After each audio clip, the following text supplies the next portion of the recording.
Hello, everyone, and welcome to today's webinar, Welcoming the Next Generation into the Family Enterprise, featuring Barb Dartt and David Karofsky, who are with us here. Before we get started, let's do a brief orientation on your webinar control panel. To start with, you can toggle the visibility of your controls on and off with that orange arrow. If you're not seeing what you see on the screen right now in your own controls, the orange arrow is the way to access that. You have the option to join audio by computer or by phone at any time. All you need to do is click the little toggle button there that gives you the option to choose. If you're having difficulty with your computer audio, sometimes dialing in by phone works better, so you may want to try that.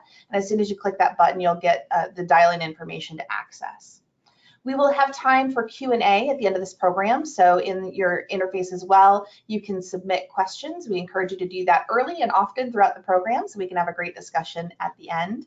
And of note, this is going to be recorded, and all of you will receive a recording within about 48 hours. So you'll get two different emails. One will include the recording, and one will include the slides and additional information to support the discussion from today. So if you're looking for meeting materials, those will come to you by email as well, so keep a lookout for that.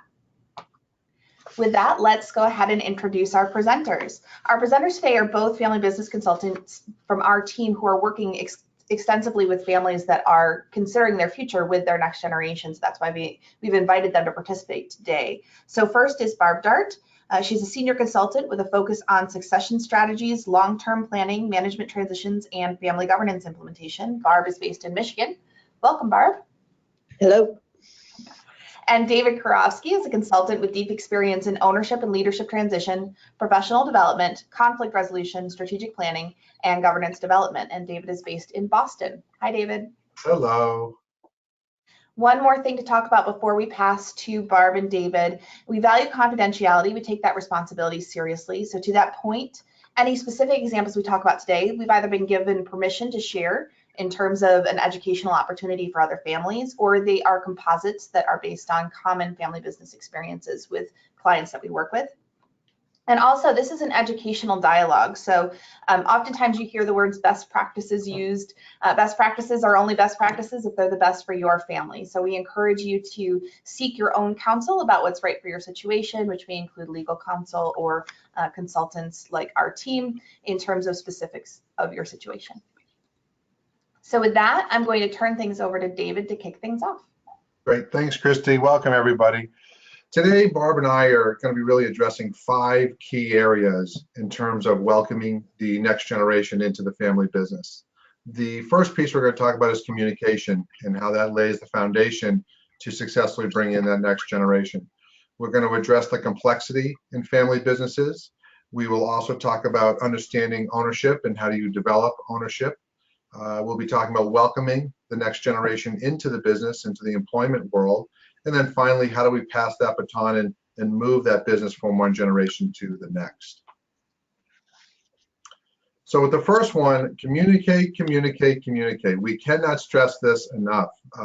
It truly is the foundation of building a long-term, successful, sustainable family business. It also is a great opportunity to lay the platform to bring in that next generation, start to talk about different aspects of employment, ownership, stewardship, all the different components of what it is to be a family business. But you got to be able to do it in an effective way, and communication is really at the core of that. Stephen Covey once wrote, "Seek first to understand, then be understood."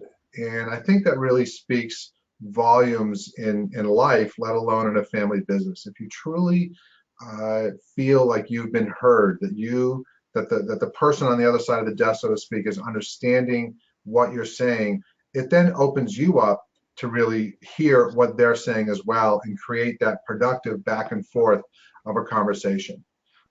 It opens the door to appreciate the perspectives of other people. We all have our histories, our dynamics, our own unique situations. And to truly be able to understand how to have an effective conversation with someone, it's very, very helpful to understand their perspectives. And the best way to do that is to listen. I always say with my clients sometimes that God gave us 2 ears and 1 mouth, and we should use it proportionately. And it truly is the fact. The third thing to think about with communication is emotion trumps logic. That until you can manage the emotions behind what's going on in a situation, a family business, it becomes very difficult to then create and make logical business decisions. The emotion many times can get in the way. And so I do encourage you to take the emotion, put it on the table, address those challenges. It may be, in fact, unresolved conflict. Address those different areas with your family members, be it your siblings, your parents, your cousins, your children, whatever it might be, because that will then create the path and create space to allow you to then have logical business conversations around the family enterprise.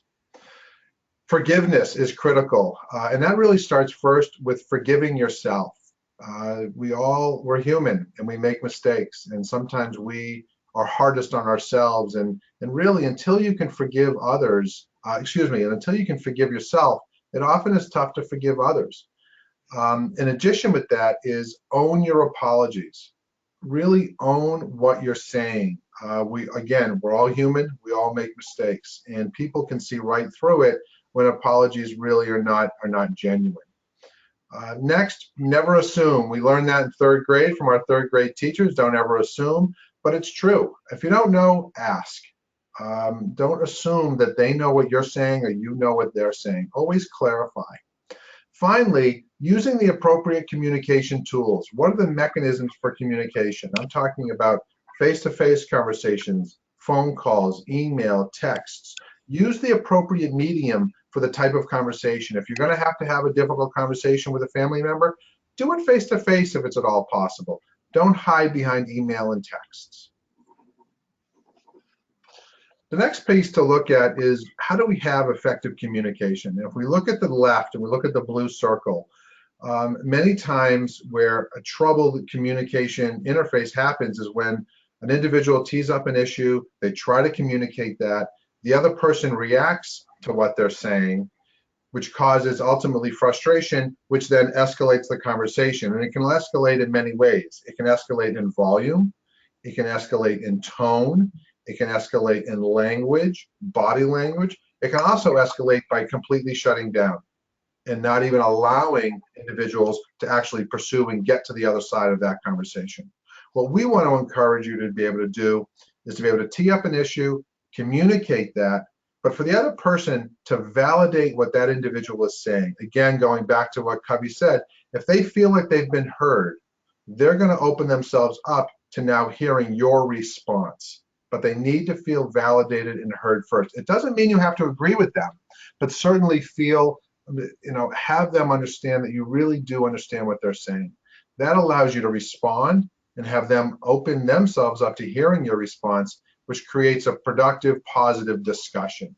And that's what we encourage you to move towards.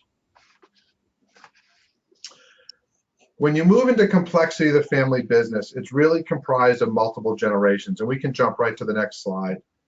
The work that's been done by John Ward, for example, really shows the dynamic of a multi-generation family business and the complexity. That in a first-generation family business, it can be rather simple. It may be a founder, it may be a brother and sister, two brothers, a couple, whatever it might be. And they are able to manage the dynamics fairly easily. Ownership is rather simple. Employment is probably rather simple. And then as you push it down one generation and you get into the sibling partnership, it starts to get a little bit more complex, yet still manageable. You may move it from one or two owners down to two or three owners, depending on how many siblings are in the business, but the roles and responsibilities can be clearly defined. You're all coming from one bloodline, so your family values tend to be consistent. The challenge is, and this is where the statistics say that only about a third of family businesses will successfully make it through a second generation, is because when you get into that cousin collaboration, it can get far more complex. All of a sudden, you're dealing with cousins who you may or may not have grown up with, you may or may not have a relationship with. Their value system may be different because they're bringing in the values of your uncles and your aunts and other couples and other families and history there. Roles and responsibilities can be really more difficult to define, and who makes what decision? What does the ownership ultimately look like? Does everybody, is it equal?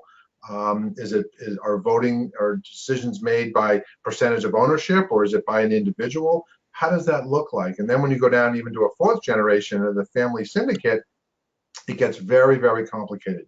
In-laws can start to get introduced into the dynamic, which can always cause opportunities for both success, no question, but definitely opportunities for some challenges there. When you look into something that we introduced, actually my father and I worked on it, called the multi-roles model. We adapted it from the classic three-circle model that was introduced many years ago. And the new dynamic that we introduced was the concept of governance. The traditional model really looked at ownership, family, and business. The new multi-roles model introduces governance.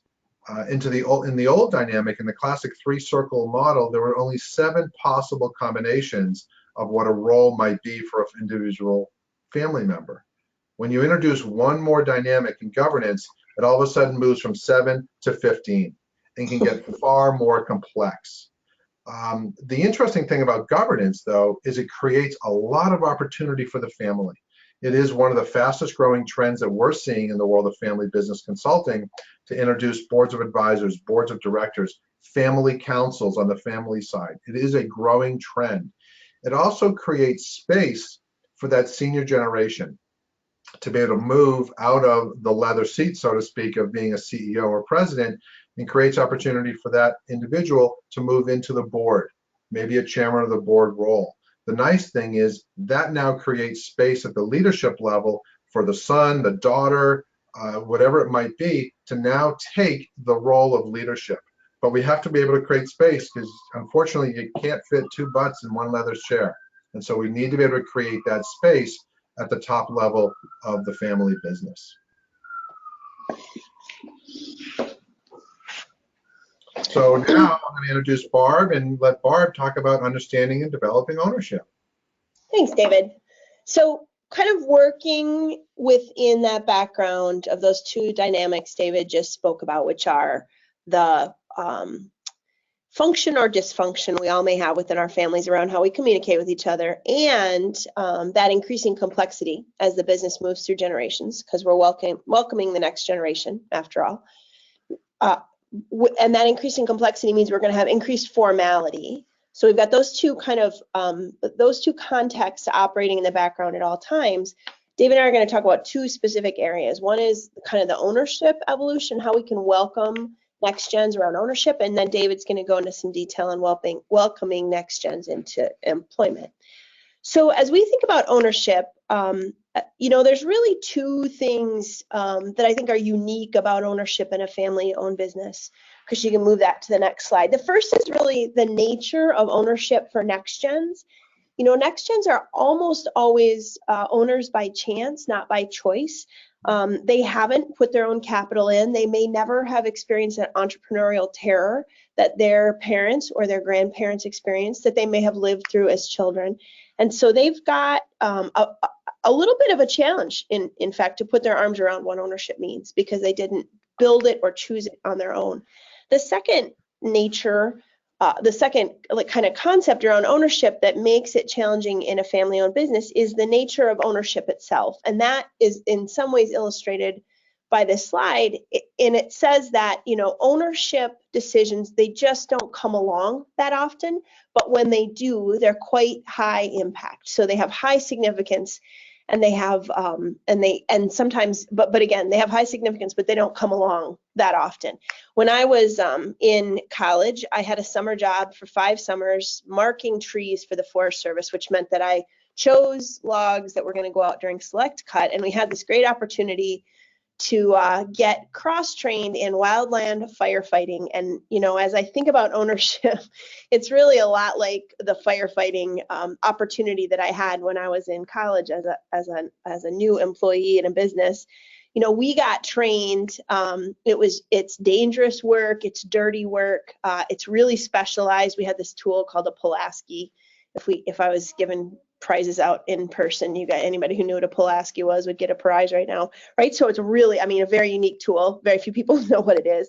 Ownership's a little bit like that, right? So you have specialized functions that you have to fulfill, And like a firefighter, it's a lot of hurry up and wait. So this whole firefighting thing was exciting because you might get called away at any moment to fly across the country. And they said, look, pack, here's the things to pack, but never forget a novel, because we may call you out there, we may put you on a plane in the middle of the night, and you may never get out to the front lines. So make sure you have lots of reading material, right? So this ownership stuff is hard to get your arms around because it's high stakes and it just doesn't come along that often.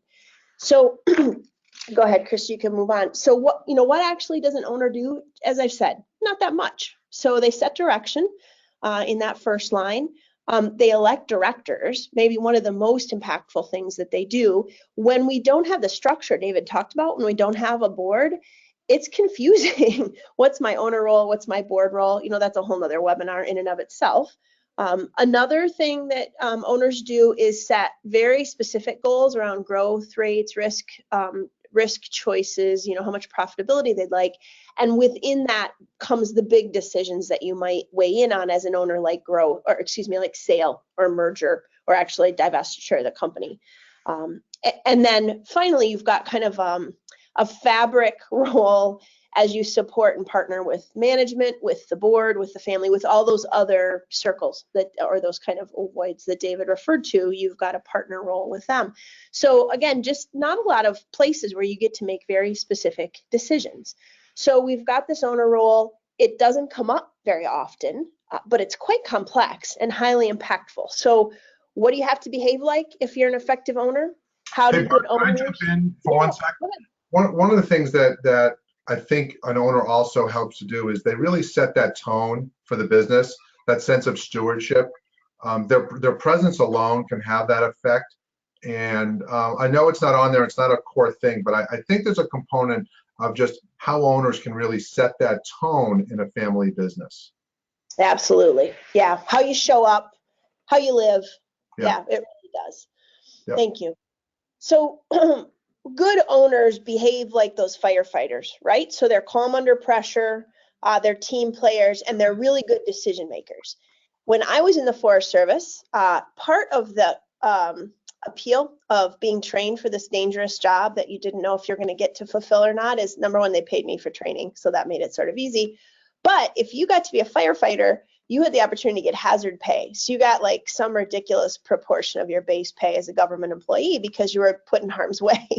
So, as senior generation folks in businesses that I work with, think about next gen owners. That's actually one of their biggest fears. I don't want these next gens becoming owners simply because they think it's, they're going to strike it rich. This is not their chance to make a ton of money. To David's point, this is really a chance to be a steward of the business and to really set the tone for it. So I think, the complexity of education for owners isn't just because it doesn't happen very often and it's a complicated decision. It's also because you get very few swings at the plate to kind of demonstrate what you want to do with this business and how you want to steward it. So how do we create this connection or incentivize next gens who aren't yet owners to embark on this complicated training that's really a process, and it should be over their entire lives, if we're not going to give them the big payoff, right? It's not monetary. And we're actually, sometimes I think it holds people back from embarking upon ownership training. They're afraid, if I tell people they're going to be owners, they're going to think that this is their opportunity to have, the big payoff. And so what I'd say is, maybe there'll be a payoff, but maybe there's a better way to create that incentive. And so if we go to the next slide, that's about creating an emotional connection with the business. And we do that by starting early, probably earlier than you think. We'll talk a little bit about that. And making this a lifelong process so that we get that emotional connection to the business and that sense of stewardship and that sense of belonging. And we have, again, recognizing that we've got this huge set of skills that we need to have owners own and not employ very often. We've got to do this regularly. We've got to repeat things. Well, I mean, when I was a fire, I did 5 summers with the Forest Service. If you wanted to be eligible to go fight out west in these fires, you had to be trained every summer. Once wasn't not enough. And so they weren't going to send you out there swinging a Pulaski around if they didn't get their hands on you each time. So you start early, you share regularly. There's a routine to it. And again, we're not afraid of repeating things. And then the other thing is we prepare owners by recognizing that they both have to have individual skill sets like reading financial statements and being able to contribute meaningfully to, the rate of profitability we expect, but they also have to have some of that team work ability, because they're most likely next gens to be paired with their siblings, their cousins, or other family members in this ownership. And so you get those high impact decisions, sometimes under crisis. We really want folks who have performed before together. We don't want the wildfire to be the first time they get together to try and do something. So how early can we prepare these guys? Like I said, earlier than you think. I really believe that as soon as a child is able to say mine in reference to their favorite teddy bear, they get ownership in some ways. And there's a real opportunity to do some creative things with how do you take care of a teddy bear that's your own?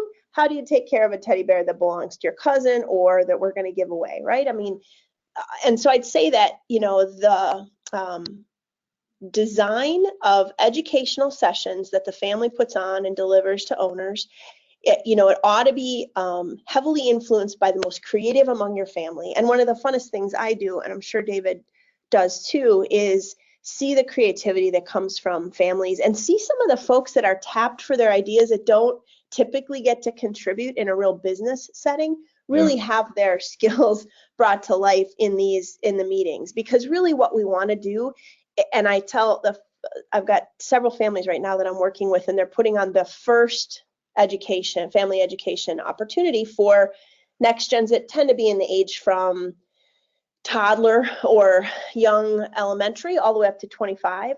I say, listen, the goal for the first one, you guys, it's simply this: make them want to come back. So, there's a lot of good material. Some of it's referred to in our references here, but, the first principle is to do a third, a third, a third. So just a third education, a third, maybe some work together. So there might be a bit of a service project. They might be developing policy at some point, and a third fun. And really, some of these meetings are only 3 or 4 hours in total. So you may have just an hour to 90 minutes of education, strictly education. Again, I'm firmly in favor of guerrilla education. So helping people learn about the business or learn about the industry while they're having fun. I've had folks do scavenger hunts. I've had folks do quizzes. There's lots of interactive technology you can use to engage next gens on their phones at their spot, right? So again, make them want to come back and make it a positive experience. And then they feel like they belong to something and they'll come back again and again. That's how you get the early ones started. Barb, I worked with a client that was a manufacturer of retail products that we would buy at Walmart or wherever it was. And for a family meeting, the family came in and they assembled the products that their family built. So they were not only learning about the business, but they were doing it in a fun way and understanding all the components of putting the product together. Yeah, exactly. I think there's ways to make it very tangible, no matter how boring you think your business is, that you've got opportunities to do show and tell. And there's some real great ways to engage folks in the more traditional competencies, if you will, like particularly around financials. I mean, we can really bore a group of folks to tears with a typical approach to trying to learn financials. And there's some great creative ways out there to approach those. Happy to answer any of those questions if folks have them later. So what are our goals if we want to develop this team of owners? This is mostly a list for you to check off at a very high level, the kinds of skill sets that you want to achieve. The financial one isn't it. And then I just want to say one more thing about that teamwork piece. I mean, I really believe that until your next gen reaches 25 years of age, they identify with your nuclear family as home and as their family. After that, they're often engaged, they may have a significant other, and they start to broaden and think of family differently. And you have an opportunity to build team and influence that group of cousins or second cousins or siblings, depending on your family situation, in a way that you just won't get after they're all that old. Now, can you go catch up? I've seen people work really hard at that, but I think if you've got children, next gens for your business who are in that age range, the under 25, I don't care how small you are, don't give up this opportunity to bring them together, build their relationships again as cousins or siblings, and help them create that emotional connection to a business. If you don't know for sure if they're going to be owners, that's okay. You don't have to promise them ownership. You're just creating a foundation for the potential that they need to work together as a real cohesive team. Hopefully not fighting fires, hopefully planning proactively for your future, but still the team and the kind of project work that they may have gone through to get there will be super valuable at that point. And then one last set of kind of key considerations. I've referenced a couple of these, but as you design educational content for owners, part of the challenge isn't just that you've got people scattered all across the country. You may have artists and teachers along with CFOs. You may have those toddlers along with the 25-year-olds. This diversity in a group creates challenges, particularly when you have a small group of next gens trying to do this ownership education. I think one opportunity here is, possibly, and I've done some family meetings for groups like this where there's a family or two who are quite like-minded. They have 2 or 3 next gen owners, and they come together and do a once a year session so that their next gens can again, join together, hire a speaker, kind of get some of that content and rhythm without, breaking the bank, number one, or number two, not much cross-pollination. We've got a sibling set of 2 or 3. And I want to make sure that I don't leave you with the impression that family meetings are the only place to do this education. So there's other venues and other approaches that you really have to use if you're going to be thorough across the life of these owners to get them ready for this impactful role. So there's the family-led piece that I've been speaking to exclusively. I've got lots of families who've come together and put a curriculum that along the lines of those checkpoints I had before. So what do we need to know for our family and governance? What do we need to know for finance? What do we need to understand for teamwork? And then we lay that foundation out, and some of that's up to the next gen. Some of it's book learning that they need to read. I've had families do book clubs, so it's again led by the next gen. We don't have to do a big meeting for it, but they're still continuing to think about that ownership role. And then to David's point, governance doesn't just create an opportunity for the senior generation to kind of move past management into different kinds of leadership within the business. Governance also creates opportunities for the next gen to serve with cousins in a role on the family council, on a committee, in service work, but that the governance of the family often creates the structure so that those opportunities are offered to next gens above and beyond those family meetings. So that's my view of how you work to get owners prepared and you welcome these next gens. But let's shift to employment now, David, and hear about that piece. Great, thanks, Barb. Welcoming the next generation into the employment world is critical to the long-term success and sustainability of the family business. It really sets that foundation and really sets precedent as to how you may bring on following generations and following family members. And so I'm going to take you through a few concepts here to really understand how do we solidify a positive experience and how do you bring in that next generation. The first piece is really creating some entry criteria for family members. And this is really important to understand the difference between ownership and leadership or management. Where Barb talked about ownership, and different families do different things. There's different rules around ownership. Some families say, well, you have to work in the business to own the business. Others say bloodline only, and anybody who's bloodline can have ownership. I've seen families where they'll give it to the bloodline and spouses. There's no right or wrong answer. What's right is what's right for your family. But understand that there's a real difference between ownership and leadership. And entry criteria is a really important component to understand for leadership. First and foremost, family members need to be able to be comfortable being under the microscope. Whether you know it or not, whether you like it or not, your employees know what time you come in, what time you leave, what car you drive, what role you're doing, who you report to. They know it. And it's really important for that younger generation, that entry generation, to create a relationship with the employees around the company. And we'll talk a little bit about that in a moment. Is there a certain level of education that is important to achieve in the family business? Is it a high school degree? Is it a bachelor's degree? Is it whatever it might be? But understanding that there may be a level of education that really is important that family members achieve prior to joining the family business.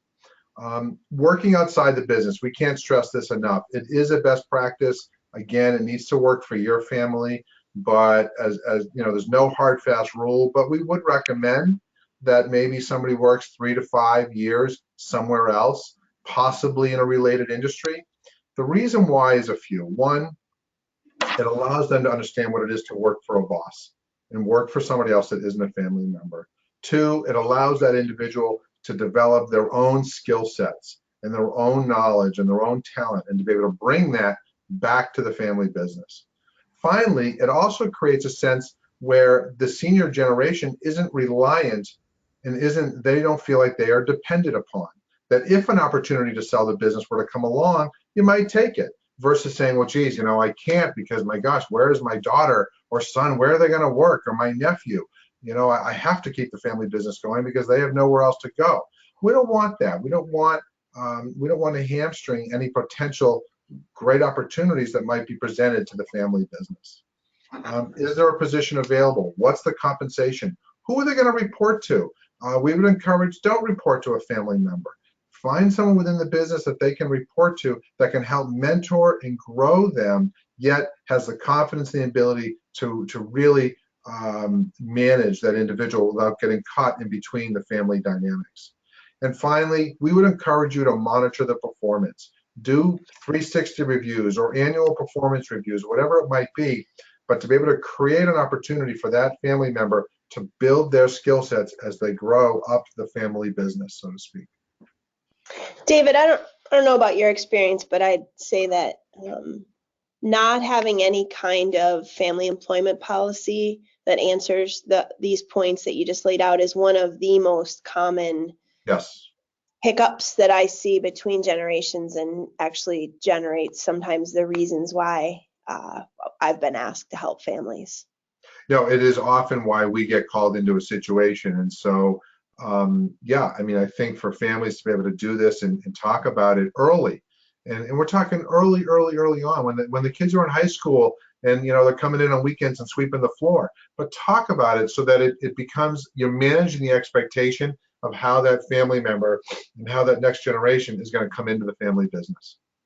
David, have you had families put a family employment policy together when maybe one, sometimes two, but maybe one next gen is working in the business, it's going pretty well, but they know, oh yeah, we should have done this? How do they handle that?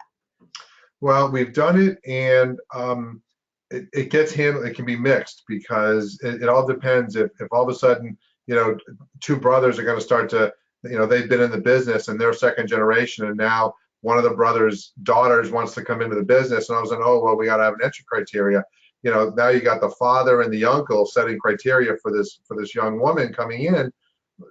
It can be met with mixed emotions. And so this is, again, why I would encourage, have those discussions early and often. If you are second generation and you are looking to create one, do it while your kids are young, where there's no emotion. Again, remember, emotion trumps logic. And so do it when the emotions are low. And it's not like the daughter or the son or the nephew or whatever is graduating college and all of a sudden they need a job. Have those discussions with your siblings early when the kids are young as to what the potential might look like. And I guess I just add that, my experience has been, it is doable when there's somebody in the business, and sometimes really critical to do. So even if you haven't met that ideal, I guess I just don't want to discourage people from exploring it. I think you can always do it. Yeah, absolutely. You can always. There's always a good time. You can always do that. Once the individuals come into the business, understanding what their role and responsibility is critical. Set those expectations up front. I'm a big fan of having people on the right seat on the bus, moving in the right direction, and knowing what their role is, what the expectations are, what time do they come in, who do they report to, what's their job description, how do they determine success. So let's set them up for success early on. Understand what the needs of the business are and how do we align the needs of the business with the talents of the individual. Match those skill sets. Look at the likes and the dislikes, the strengths and the limitations of your family members. We as people, we tend to be good at the things we like to do. And so let's help them set them up for success by putting them in a role that they would enjoy, that they would learn from, and that they would have some success with. Again, though, it does need to meet the needs of the business. That's critical. Clarify your role and clarify with whom you report to. Understand that there is that hierarchy, so to speak, and respect that. Particularly if you're coming into the business as a younger generation and mom's running the company, it doesn't mean you got a green light to just go around and go to mom if you see a challenge in the business. Respect that hierarchy and know when and how to have those conversations. I'm not saying don't talk to mom at dinner or on Sunday dinner. Talk about it, use it as an opportunity to learn the business, but do respect the reporting structure that's in place.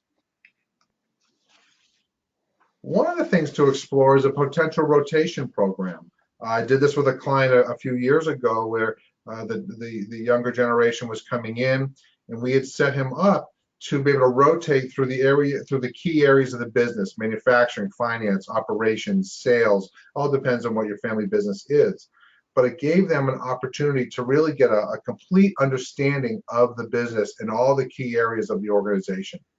It also gained them exposure across the company and allowed them to build relationships with employees at all levels of the organization, knowing that ultimately they may be the successor and the heir apparent, so to speak, but for them to build those relationships independent of other family members is really critical. It can also help you define your path, help you find your passions, your strengths again, but also understand where are your limitations. And it's important to be able to understand both those strengths and the limitations.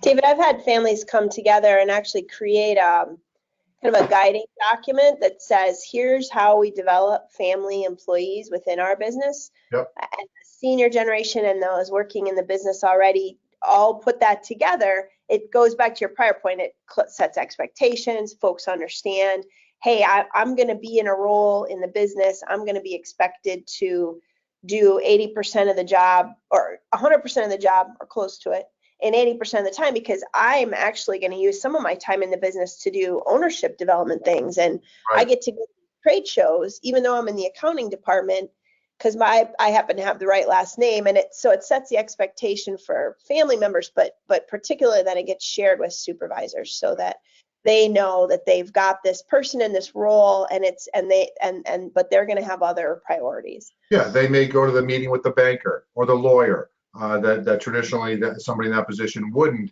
but because it is they are a member of the family, and it's a great opportunity to expose them to those things. And in fact, we would encourage that. Part of ultimate leadership transition is exposing what's in mom and dad's head and getting that and passing that down to the next generation. And relationships is a key piece of that. David, you're going to have to own the quote, "We encourage exposure." I don't take responsibility for that one. That's all yours. Exactly. Yeah, well, that is probably true. Decision making in the family business is critical as well. It gives the opportunity to create authority, to create autonomy. And decision making is at all levels of the organization, from the person who picks the broom who's going to sweep the floor, all the way up to, do we do this acquisition or what? And so decision making runs all up and down the gamut and we would encourage to be able to pass those decisions down to the appropriate people.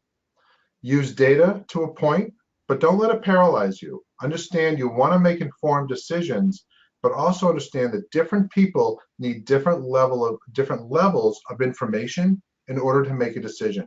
So having that emotional awareness and emotional intelligence with your colleagues is also important to understand that some people may need more information or less, depending on what the decision might be. Support family decisions. What is said and happens in the boardroom, we would encourage stays and happens in the boardroom.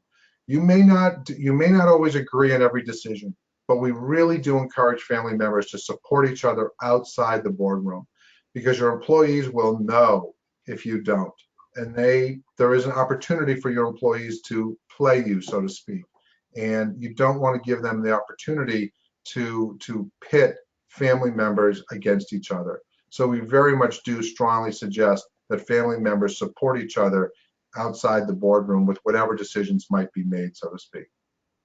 Take some risks. It's okay to fail. You're going to make mistakes, and in fact, you're going to learn more from your mistakes than you may even from your successes. So it's okay to take a little bit of rope, give them a little bit of room, and take advantage of that, knowing that there is a safety net and there is protection underneath you. But take some risks. It's okay. And finally, empower others to make decisions as well. Delegate those responsibilities, knowing that is the best way to leverage your employees and the people around you. Finally, passing the baton, and we can jump right to the next slide. The concept of letting go and taking hold. It's an age-old one that's been around ever since family business has been around. How do we pass that baton down to the next generation? For the senior generations, basically, until you know where you're going, it's really hard to let go of where you are. And so you need to embrace that and understand, what's my path? Where am I going as I move out of leadership? This is where governance can really play an important role. Create that board, have an opportunity to move to a chairman role or a board role, which allows you to gets you out of maybe some of those day-to-day operations, yet you're still valuable. So many senior members that I've worked with over the years are saying, David, I just want to be relevant. How do I remain relevant? The board and governance is a wonderful way to continue to remain relevant while creating space for that next generation to move up the food chain, so to speak. Preparation is critical. Transition is not an event, it's a process. And it could take many, many years. Start early and start often, just like ownership, as Barb was saying earlier. Start early and do it often, and have those discussions and understand, who is that heir apparent and how do we create them? How do we create the path to allow them to successfully take over the family business? Finally, if my parent would just let go, or if my child would just take hold, you're both going to have your hands on the baton. Share it equally. It's okay. And understand that at some point, you're going to pull that baton out of mom and dad's hands, and they want you to. They may not admit it, but they do want you to do that. And that ultimately is how you can successfully pass that business down to the next generation and welcome that next generation into the family business. So with that, I'm going to pass it to Barb to give some wrap-up thoughts.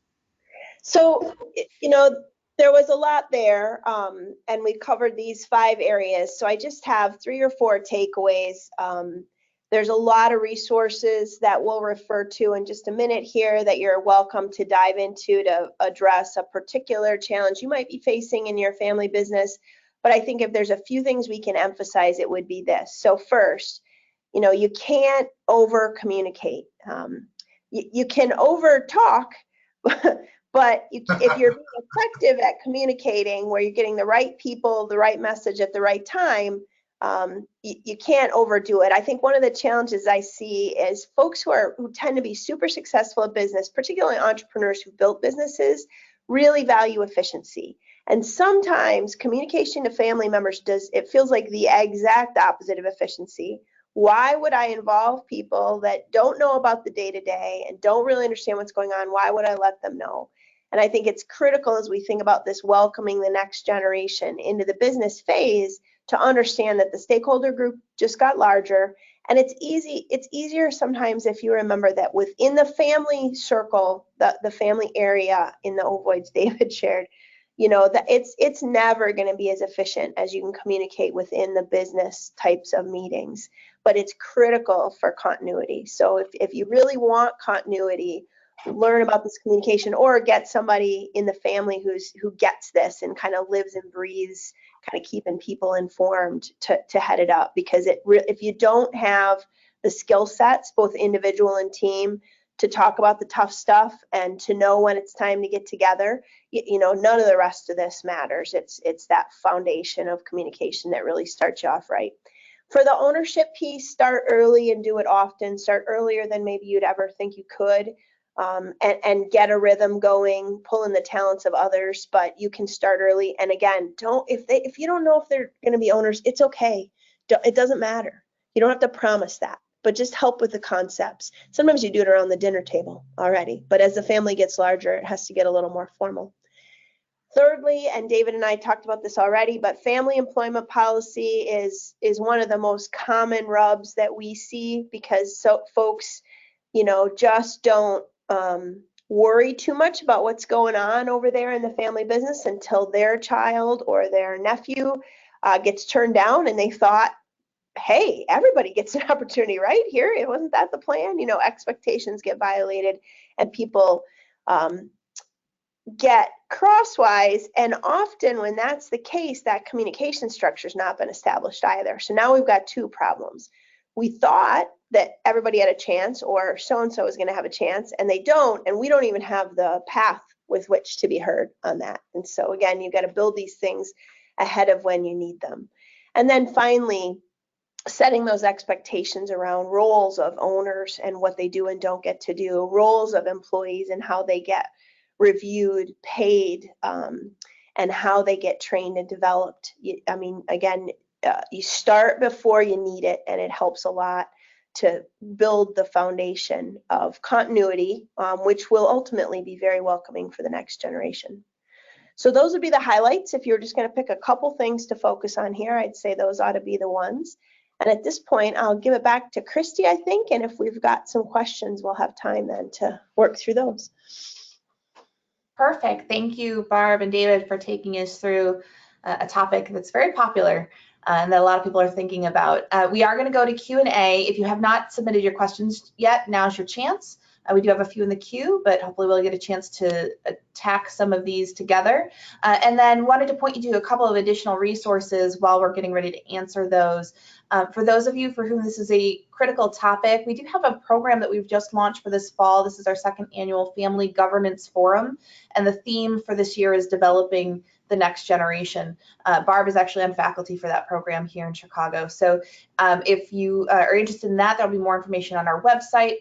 Also on our website, over 1,000 free articles on family business, and also access to a number of books and other materials that support this. The books that are listed here include David's book on So You're in the Family Business, as well as Succession and Ownership, which are all good sort of overviews of some of the topics that we've talked about today. So questions, we have a few questions around a common theme, and Barb, it harkens back to your comments about the under 25 and over 25. So there are a few people who said, okay, so what if we haven't started when we're all already looking at a next gen that's over 25? We may have cousins, we may have in-laws. Where do we start? So any reflections on that question? I think that's a great question. And just like the family employment policy, if you don't have it under best practice, I think there's certainly ways you can tackle it. The challenge, I think one of the biggest challenges is often the attention of adults at that age is drawn away by careers that they're trying to develop, families that they're trying to build. And so I think my experience with families who are in that position has to do with convening that group in any way you can. If you already have a family meeting that comes together occasionally, bring them in and bring them together there. If you don't have a family meeting, then again, back to the design, I would draw folks together. I would make it accessible by video or remotely if you can't find a time, even with planning 6 or 8 months ahead, to get everybody in one place, and ask their input. I mean, these are young adults. They'll have opinions and interest in it. And again, one of the most rewarding things that I find working with families that are embarking on getting the next gen involved is the talent that rises to the top when you ask these young folks what they'd like to do. So, you know, you might have 3 or 4 questions at a family meeting and put folks into small groups and come back with, what are your biggest questions about the family business? If there were things you wanted to learn about ownership, what would they be? And let the small groups come back and let 4 or 5 topics rise to the top, and then ask the same group's input on how they want to tackle it. Do they want to come together once or twice a year? Do they want to be given a curriculum and tackle it in small groups regionally? Maybe if you've got folks all across the country or the world, maybe they can get together in smaller regional areas. Maybe there's a remote way to tackle it. But at that point, you know, it's easier. You might have more hands to help with it, but it's a little harder because you've got the dispersion and all the other distracting influences of young adults who are trying to make a life. So it's good and bad. It's a bigger stakeholder group. It's more hands to carry the load a little bit. So those would be some ways to tackle it. Perfect. Next question. It says, how do you find equality with siblings and next gens? And I think the theme of this is, if you've got a group where, you know, you might have a next gen who's going to end up leading the business, who's a strong performer in the business, who's going to be an owner. You may have other next gens who will be involved in different ways, who are going to be primarily involved in the family side. So how do you think about let's say the heterogeneity of that group and managing the differences in expectations and contribution? So I think with this is where we almost have to, I like to talk in terms of hats, and we have to think of ourselves in wearing different hats. Are we a family member? Are we an owner? Are we an employee? You know, where are we in this? And I think understanding that in some ways we're running a business. We may be a family business, but we are running a business. And to bring as much objectivity as possible to the dynamic is really important, to understand what is in the best interest of the business long term, and to know who to put in the right seats based on their talents, their skill sets, their desires, their knowledge, all of that. And to know that that's okay, that it's really hard to have multiple family members be presidents, co-presidents. I've seen it, I'm sure we all have. It is very difficult. In rare circumstances, frankly, does it work successfully, although it can.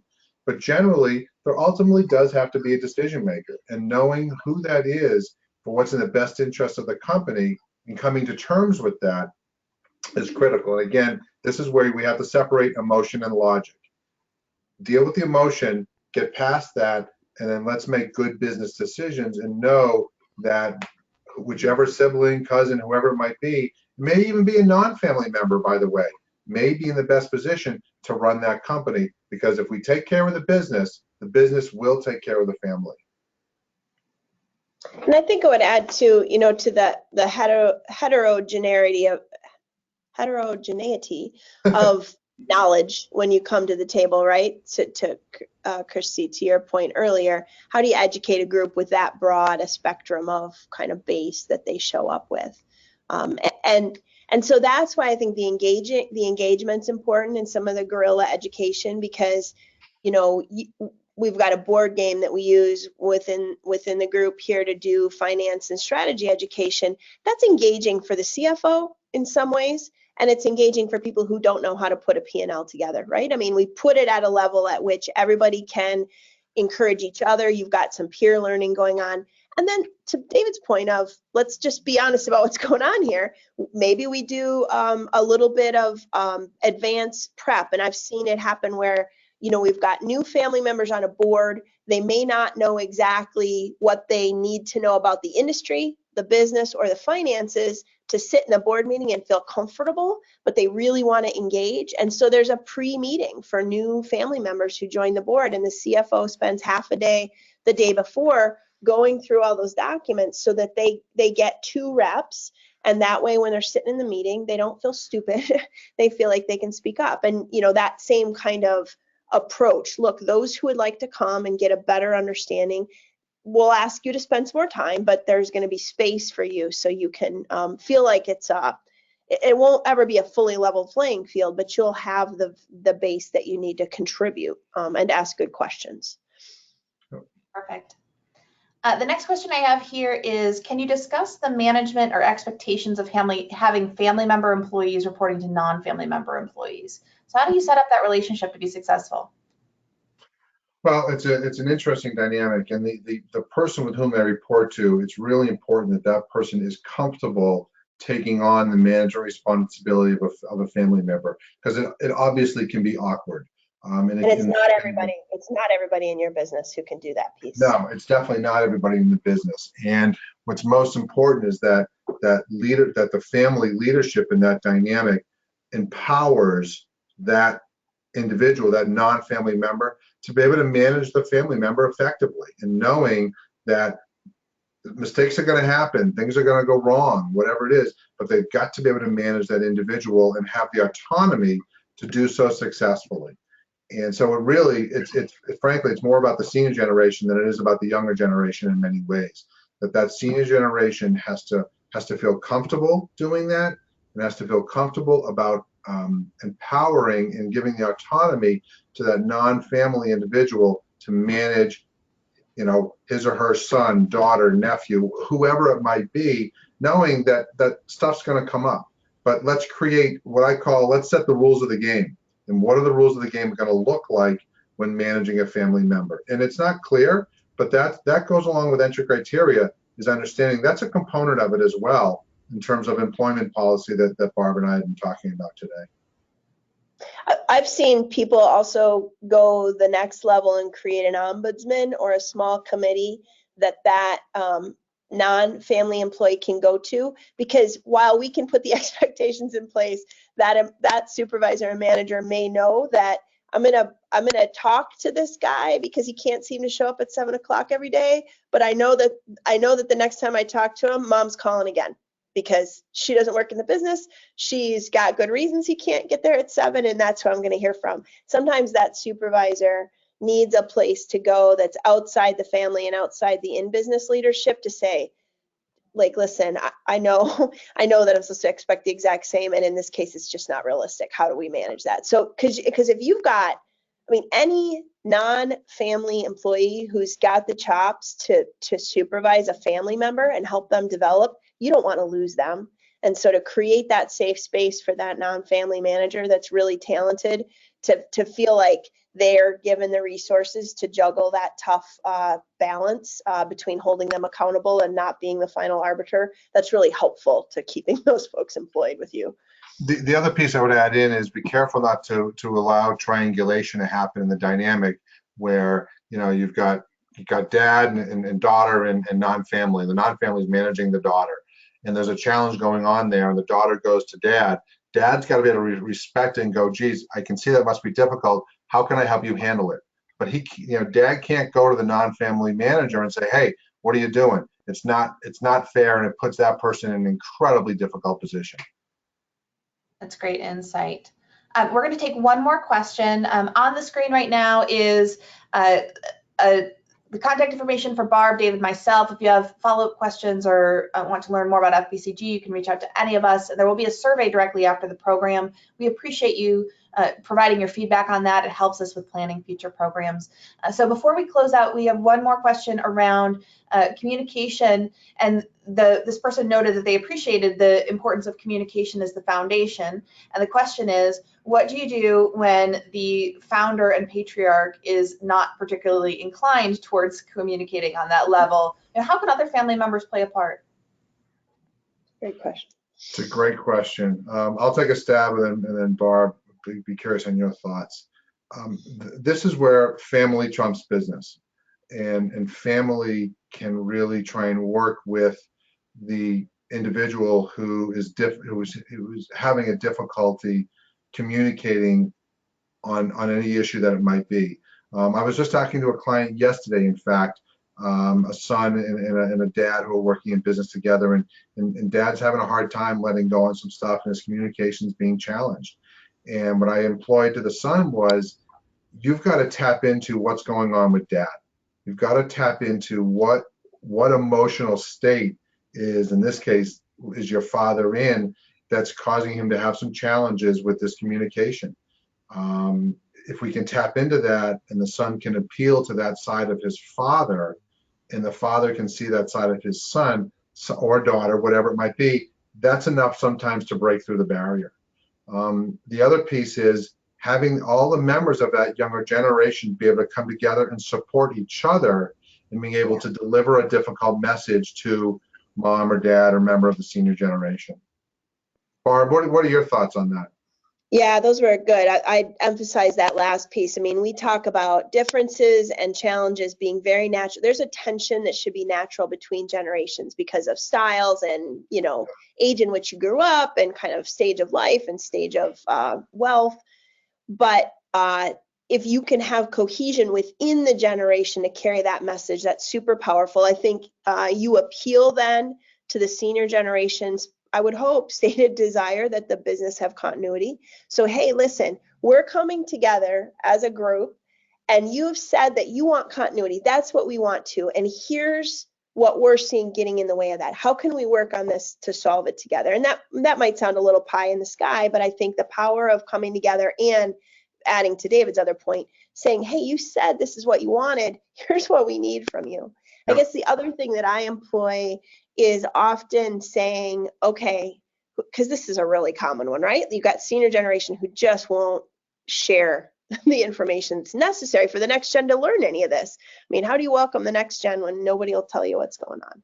Yep. But if there are advisors, family members, spouses, who influences that person, and how can you help them be your advocate in that person's ear to try and say, listen, what you said you wanted was continuity. I know this is super hard, but you got to listen to so and so, and you gotta be thoughtful and sneaky, and then you have to be persistent. So not sneaky in a devious way, sneaky, how do we find their motivation way? They're gonna change for their own reasons, not yours. So, design it well, but overall be persistent. This is a journey, not a process. The senior generation is going through a lot to try and think about their business differently. Continuity does mean they have to give up some things. Absolutely, they will give up some things that they love, and so helping them figure out how they replace those, and being patient as they sort through their own evolution is probably the most powerful thing you can do for them. Find the small wins. It's not going to be a home run. Perfect. Well, thank you, David and Barb, for leading us through this discussion, sharing so much insight. Hopefully those of you who have participated with us today are walking away with 1 or 2 or 3 practical things that you can take back to your families and do something with. If you take one action out of this webinar, then it's worth your time. We hope that you will do that. And thank you all for participating. We hope that we will see you in a future program here with the Family Business Consulting Group. Have a great day, everybody. Thank you.